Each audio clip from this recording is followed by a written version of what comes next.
Oke, Assalamualaikum warahmatullahi wabarakatuh. Kembali lagi bersama saya Muhammad Irfan di Irfan Media, YouTube channel yang berisi mengenai tutorial dan juga seputar artikel ilmiah. Jangan lupa like, subscribe, dan komen di YouTube channel saya, apalagi di video yang satu ini. Oke, kembali lagi bersama saya Muhammad Irfan. Kali ini kita akan membahas mengenai masalah topik penelitian. Tentu sangat menarik karena topik penelitian ini adalah awal mula untuk kita melakukan penelitian. Yang pertama, topik itu tidak lepas dari suatu ide. Nah, apa sih ide itu? Bagaimana cara kita menemukan ide? Dan sebetulnya kita itu bisa mengikuti ide atau bahkan kita membuat ide sendiri. Kita punya ide yang benar-benar original dan nggak ada yang lain. Orang lain tidak bisa memikirkan apa yang kita pikirkan. Apakah itu bisa digunakan sebagai topik penelitian? Tentu ini menarik ya. Yang jelas kita bisa menemukan ide ataupun suatu gagasan melalui pengamatan dan juga kajian literatur. Jadi di dalam suatu penelitian kita tidak lepas dari pengamatan secara langsung dan juga mengkaji literatur yang relevan. Itu pasti. Kemudian kita juga bisa mengikuti tren yang sekarang baru ngehit, atau kita juga bisa membuat tren yang baru. Kenapa bisa begitu? Ya, kalau kita sedang di dunia ini misalkan ataupun di Indonesia sedang hit masa penelitian pandemi COVID, efeknya di pembelajaran matematika, entah itu medianya, entah itu online learningnya, atau ya pemahaman konsepnya, banyak hal. Itu trending sekarang. Karena apa? Ada pandemi. Ini sesuatu yang kasuistik dan fenomenal. Nah, ini adalah tren, ya mungkin sebagai puncaknya tren di penelitian. Tetapi mungkin Anda kurang begitu tertarik dengan isu pandemi karena mungkin kok ngikutin alur ya, seperti itu. Jadi kemungkinan Anda punya ide, ngapain ngikutin tren pandemi, saya punya tren sendiri.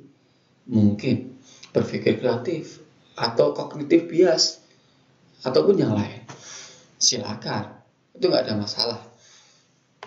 Yang jelas ketika Anda punya ide, silakan kemudian konfirmasi ke lapangan apakah ada gejala ataupun tanda-tanda memang ide Anda itu relevan di lapangan. Dan juga jangan lupa Anda juga harus mengkaji literatur. Mengapa? Yang namanya penelitian itu pondasinya adalah kajian literatur. Anda di latar belakang itu kan pasti menuliskan ya suatu sejarah tentang topik yang Anda bahas.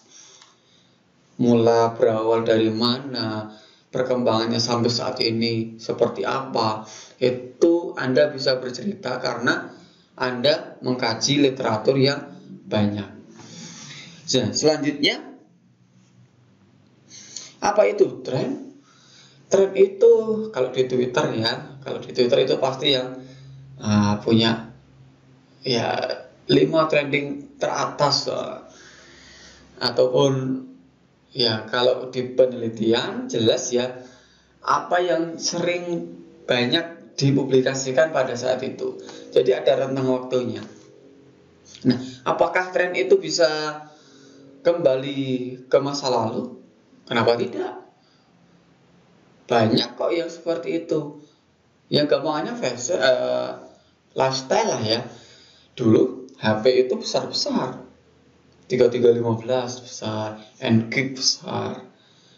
Kemudian berubah menjadi tipis, kecil. Nah, sekarang kembali besar lagi walaupun agak slim. Nah, jadi tren itu adalah perkembangan yang secara general atau juga perubahan dalam suatu situasi tertentu dan atau cara orang berperilaku. Sehingga ini sangat dinamis ya tren itu. Jadi ya dulu kalau zaman 80-an ataupun 90-an pakaian wanita itu biasanya menggunakan rok yang agak megar, yang agak lebar tapi pendek. Nah, sekarang juga kembali lagi seperti itu. Kalau cowok yang atas sempit, yang bawah lebar, cutbray katanya. Ya mungkin nanti suatu saat akan seperti itu kembali.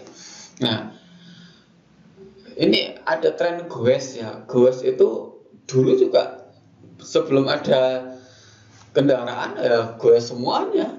Tetapi kemudian agak menghilang. Nah, sekarang luar biasa goesnya. Ini adalah tren.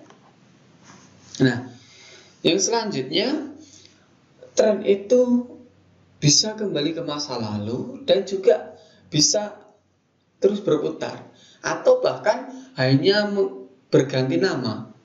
Ya, seperti Merdeka Belajar. Merdeka Belajar itu sebetulnya ya nggak cuma saat ini. Dulu Ki Hajar Dewantara itu sudah menggaungkan Merdeka Belajar.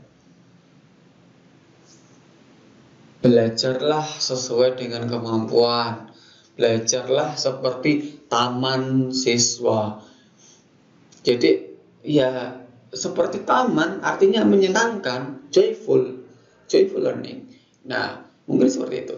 Kemudian ada STEM. Ya, sekarang sangat bergaung ya STEM. Tahun 2015-an itu STEM. Anda punya banyak conference itu pasti temanya adalah STEM. Nah, apakah STEM itu saat ini? Enggak. Zaman dulu itu juga ada STEM, cuma mungkin namanya berbeda. Selanjutnya adalah distance learning. Distance learning itu, nah di pandemi ini luar biasa karena di sekolah itu sepi, ataupun kalaupun ada, jadi ada shift-shiftan siswa. Mau tidak mau, semuanya menggunakan online learning. Nah, ada masalah di sana. Dan kalau Anda coba cari di Science Direct, ERIC ataupun yang lain tentang distance learning atau e-learning ataupun online learning itu sudah banyak di tahun-tahun ya 1900-an itu sudah banyak. Tetapi mungkin sekarang baru ngehit lagi. Selanjutnya adalah etnomatematika. Masalah etnomatematika secara khusus itu muncul dari Obiratan de Ambrosio ya di seorang peneliti asal Brasil. Nah, kemudian di Indonesia itu baru tahun 2000-an aja yang lagi ngehit. Tetapi mungkin ada yang berpendapat, loh, etnomatematika itu kan nggak jauh beda dengan realistic mathematics education. Ada juga yang mengatakan, loh, apa bedanya dengan matematika kontekstual? Itu sama.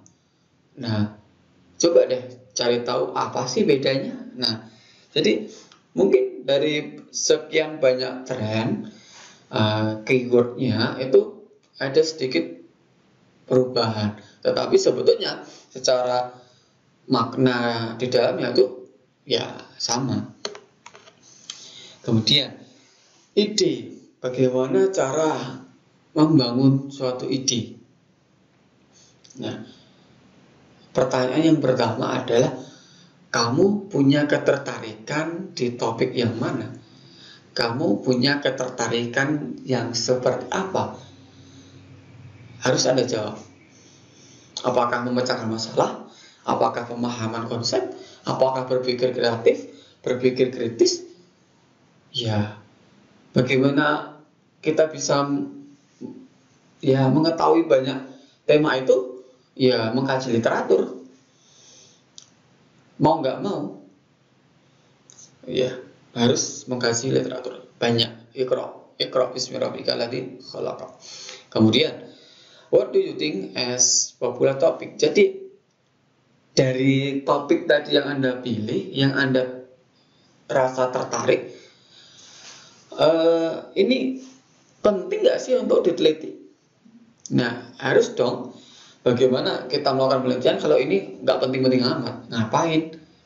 Mubazir waktu kan, mubazir tenaga kan. Nah, ngapain kalau nggak penting diteliti? Kalau Anda udah kenyang, ngapain juga makan? Seperti itu ya. Jadi harus ada urgensinya. Mengapa penelitian ini penting dilakukan? Nah, kemudian apakah ini populer? Artinya, ketika Anda mengangkat tema ini, apakah banyak orang itu, wah, ini topik yang bagus. Oh, atau jangan-jangan bahkan ini topik apaan? Nah, Anda juga harus menimbang itu ya. Kecuali kalau Anda punya gagasan yang luar biasa dan juga Anda punya alasan yang kuat, Anda ingin memperkenalkan tren Anda sendiri, silahkan, nggak ada masalah. Mari kita renungkan kepada diri kita sendiri, apa sih yang pernah kita alami kesulitan? Jadi, misalkan saya di pendidikan matematika, saya pernah belajar matematika dari SD sampai perguruan tinggi, sampai S3.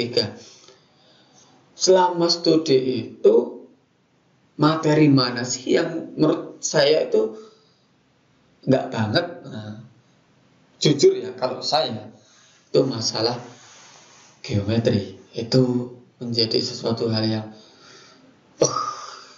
susah. Geometri itu menurut saya susah banget. Bagaimana melukis, bagaimana ya kemampuan spasial harus luar biasa di sana. Saya lemah di sana. Kemudian dari refleksi pribadi tersebut, kemudian apakah ada orang yang ya kita punya kawan yang sejawat lah ya. Jadi sesama permasalahannya, keluh kesahnya dan sebagainya. Kemudian apa yang membuat kita tertarik untuk belajar? Ya, terus terang, saya di matematika, saya mulai suka matematika itu ketika SMP. Saya SD sama sekali nggak suka matematika. SMP, alhamdulillah dipertemukan oleh guru saya. Nah, namanya Bu Nani. Nah, semenjak itu saya menjadi luar biasa suka dengan matematika. Nah, hingga SMA. Kemudian akhirnya saya melanjutkan ke perguruan tinggi jurusan matematika. Nah, itu adalah perenungan pribadi. Nah, mungkin Anda berbeda. Nah, kemudian selain pengalaman pribadi, coba lihat sekeliling Anda. Bisa teman, keluarga, ataupun bahkan tetangga. Nah, coba di cross-check ke kita. Apakah mungkin kita nggak bisa mengenai geometri dan kita sangat menguasai kalkulus misalkan. Ada teman Anda atau mungkin adik Anda justru kebalikannya, sangat tidak bisa kalkulus tetapi sangat menguasai geometri. Kenapa bisa demikian? Itu bisa dilakukan penelitian. Nah, selanjutnya banyak ya beberapa hal yang bisa dijadikan ide penelitian. Pada dasarnya, untuk membangun ide penelitian ataupun topik penelitian, kita harus banyak membaca literatur dan juga mengamati secara langsung. Coba deh asah rasa matematika kita di kehidupan sehari-hari. Sebagai contoh seperti ini, kita mungkin bisa mengamati tukang bangunan atau bahkan orang-orang di sekitar kita, petani atau ya yang lain lah ya. Kemudian coba deh Anda coba kaitkan aktivitas orang tersebut ataupun suatu kelompok tertentu, kemudian dibawa ke ranah matematika. Apakah ada yang unik di sana? Apakah kok mereka bisa ya menggunakan konsep matematika, bahkan mereka sendiri nggak tahu itu matematika atau enggak. Nah, oleh karena itu salah satunya adalah muncul etnomatematika. Nah, kemudian mungkin ada pertanyaan ya, apakah topik yang saya pilih ini termasuk tren atau enggak? Nah, itu tergantung dari bagaimana cara pandang Anda. Nah, cara pandang ini adalah salah satu posisi penelitian Anda. Jadi, ini sesuatu hal yang tidak bisa digoyahkan. Karena apa? Ketika Anda punya argumen atau pemaknaan, misalkan laptop dari depan, ya tentu deskripsinya sangat berbeda ketika orang lain mendeskripsikan laptop dari belakang. Jadi tergantung sudut pandang. Selanjutnya adalah tergantung juga dari observasi dan juga kajian literatur. Nah, yang harus diperhatikan adalah topik itu bisa dari kita mengikuti tren yang sudah ada, atau kita bisa membuat sendiri. Kalau Anda membuat sendiri, pastikan itu berarti kreatif dan punya novelty, original, dan juga terkini.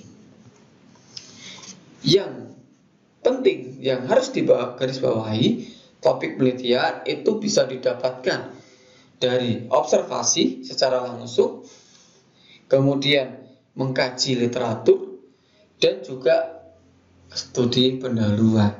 Jadi nggak cuma observasi, nggak cuma kaji literatur, tapi juga coba deh Anda melakukan penelitian kecil-kecilan. Nah, kemudian juga tadi refleksi diri. Nah, kemudian setelah Anda menemukan topik penelitian ataupun juga menentukan topik penelitian, coba Anda perdalam wawasan mengenai topik penelitian itu dengan membaca literatur yang lebih banyak, yang lebih dalam, dan juga melakukan observasi yang lebih luas. Oke ya, bisa dipahami ya. Terima kasih. Untuk selanjutnya akan ada video mengenai latar belakang masalah. Cukup sekian, terima kasih atas partisipasinya. Jangan lupa komen, like, dan subscribe di video saya di channel YouTube saya di Irfan Media. Dan jangan lupa kunjungi di irfan.com.